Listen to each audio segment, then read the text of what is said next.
नमस्ते दोस्तों। आज हम स्टार्ट करेंगे हमारे ओ लेवल और ए लेवल सिलेबस का तीसरा सेमेस्टर जो होता है पाइथन प्रोग्रामिंग होता है।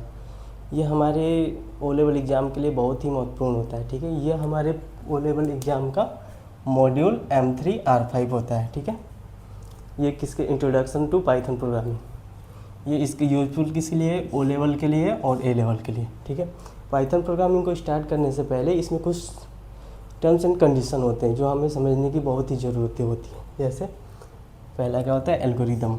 एल्गोरिदम क्या होता है? ठीक है, algorithm is A sequence of well defined set of instruction for completing task and solving problem.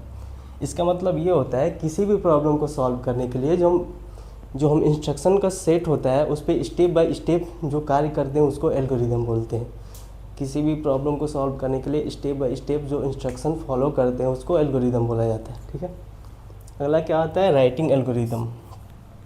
Algorithm can be written in algo, इसका मतलब होता है एल्गोरिथमिक लैंग्वेज। ठीक है, which is very clear and in step to solve any. Algorithm जो होता है algo language में लिखा होता है जो बहुत ही क्लियर होता है और आसानी से किसी भी प्रॉब्लम को सॉल्व किया जा सकता है।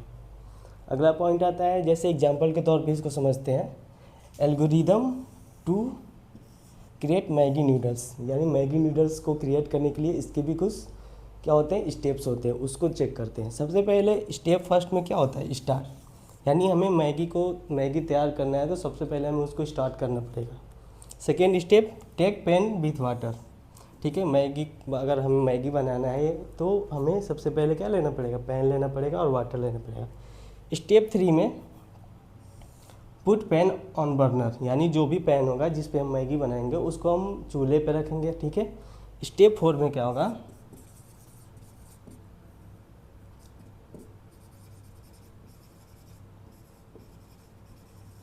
ठीक है, स्टेप 4 में क्या होगा, हम बर्नर को स्टार्ट करेंगे। उसके बाद स्टेप 5 पुट मैगी विथ मसाला, यानी मैगी को हम मसाले के साथ बर्नर पे पैन में रख देंगे। 6वां step, give 2 minute to boil, यानी उसको हम 2 मिनट तक बर्नर पे उसको बॉयल करेंगे। स्टेप 7 टेक ऑफ पैन, यानी पैन को बर्नर से उतारेंगे। Step 8 take off Maggi with the help of spoon, यानी स्पून की सहायता से हम मैगी को बाहर निकालेंगे। और step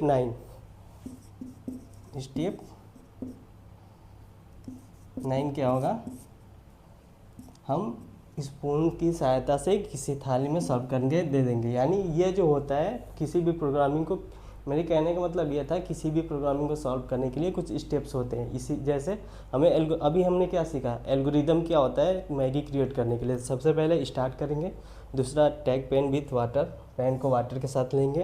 put pan on burner, pan जो होता है उसको बर्नर पर रखेंगे। चौथे स्टेप में क्या होगा, बर्नर को ऑन करेंगे। 5वें स्टेप में put Maggi with masala, Maggi को मसाले के साथ रखेंगे। 6ठे में गिव 2 मिनट टू बॉयल।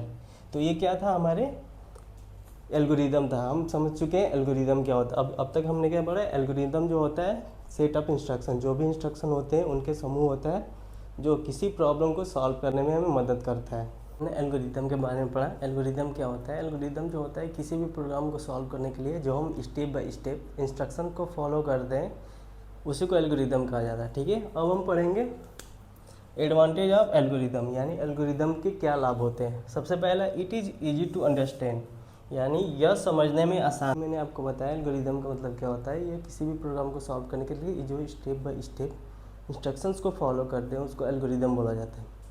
अब हम पढ़ेंगे एडवांटेज ऑफ एल्गोरिदम, यानी एल्गोरिदम के एडवांटेज क्या होते हैं। पहला, it is easy to understand, यह समझने में आसान है। ठीक है, पहला पॉइंट हो गया। दूसरा, it has got definite procedure, इसे एक निश्चित प्रक्रिया मिली है, इसको एक निश्चित प्रक्रिया मिली है। तीसरा, it is easy to develop first then convert into flow chart then into program, यानी एल्गोरिदम को बनाना आसान होता है, फिर उसको फ्लो चार्ट में कन्वर्ट करना आसान होता है, फिर उसको प्रोग्राम में कन्वर्ट करना बहुत ही आसान होता है। ये हमने एडवांटेज पढ़ लिए। पहला एडवांटेज क्या पढ़ा, यह बहुत आसान होता है। ठीक है, दूसरा क्या है, इसे एक निश्चित प्रक्रिया मिली है। तीसरा क्या है, पहले इसे एल्गोरिदम करना आसान है, फिर फ्लो चार्ट, फिर प्रोग्राम, यानी कहने का मतलब यह है कि एल्गोरिदम बनाना बहुत ही आसान होता है। फिर उस एल्गोरिदम को फ्लो चार्ट में चेंज करना आसान होता है। फिर तीसरी बात क्या होता है, तीसरी जो फ्लो चार्ट बन जाता है उसको प्रोग्राम में एग्जीक्यूट करना भी बहुत ही आसान होता है। अब हम पढ़ते हैं फ्लो चार्ट। फ्लो चार्ट क्या होता है? फ्लो चार्ट भी एल्गोरिदम की तरह होता है, बस एल्गोरिदम और फ्लो चार्ट में डिफरेंस ये होता है कि एल्गोरिदम जो होता है स्टेप बाय स्टेप होता है, ठीक है।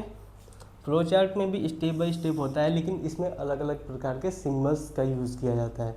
सिम्बल्स की सहायता से जब हम एल्गोरिदम को तैयार करते हैं उसको फ्लो चार्ट बोलते हैं। यहाँ पे भी सेम है। Algorithm is a pictorical representations the flow of step in a program with the help of different symbol, यानी अलग अलग प्रकार के सिंबल की सहायता से जब हम किसी प्रोग्राम को स्टेप बाय स्टेप लिखते हैं, शो करते हैं, उसको फ्लो चार्ट बोला जाता है। समझ में आ गया? फ्लो चार्ट क्या होता है? फ्लो चार्ट का मतलब होता है flow chart is a pictorical representations the flow of steps in a program with the help of different symbols, यानी अलग अलग सिंबल्स की सहायता से जब हम किसी प्रोग्राम को तैयार करते हैं, एल्गोरिदम को तैयार करते हैं, उसी को फ्लो चार्ट बोला जाता है। फ्लो चार्ट में अलग अलग प्रकार के सिंबल्स आते हैं, जैसे टर्मिनल ओवल, ठीक है, ये टर्मिनल ओवल्स की सिंबल होती है, ठीक है। इनपुट आउटपुट, इनपुट आउटपुट का जो होता है वो पैरेललोग्राम होता है ऐसे। प्रोसेसिंग, प्रोसेसिंग का क्या होता है, इसमें रेक्टेंगल होते हैं, ठीक है। ये हो गया तीसरा सिंबल। चौथा डिसीजन बॉक्स। डिसीजन बॉक्स जो होता है डायमंड शेप का होता है, इसमें अलग अलग प्रकार के डिसीजन, जब हम प्रोग्रामिंग को लिखेंगे तो उसमें मैं आपको अभी एग्जांपल देकर समझाऊंगा कि डिसीजन बॉक्स क्या होता है, ठीक है। ये डिसीजन बॉक्स हो गया। अगला फ्लो लाइन्स, यानी फ्लो लाइन्स का मतलब प्रोग्राम किधर फ्लो हो रहा है वो फ्लो लाइन्स, इसमें एरो होते हैं, एक down arrow, up arrow, right, left, ठीक है। ये एंट्री कनेक्टर्स और कनेक्टर्स, ये सभी क्या होते हैं, ये फ्लो चार्ट के सिंबल होते हैं जिसकी सहायता से हम फ्लो चार्ट को क्रिएट करते हैं।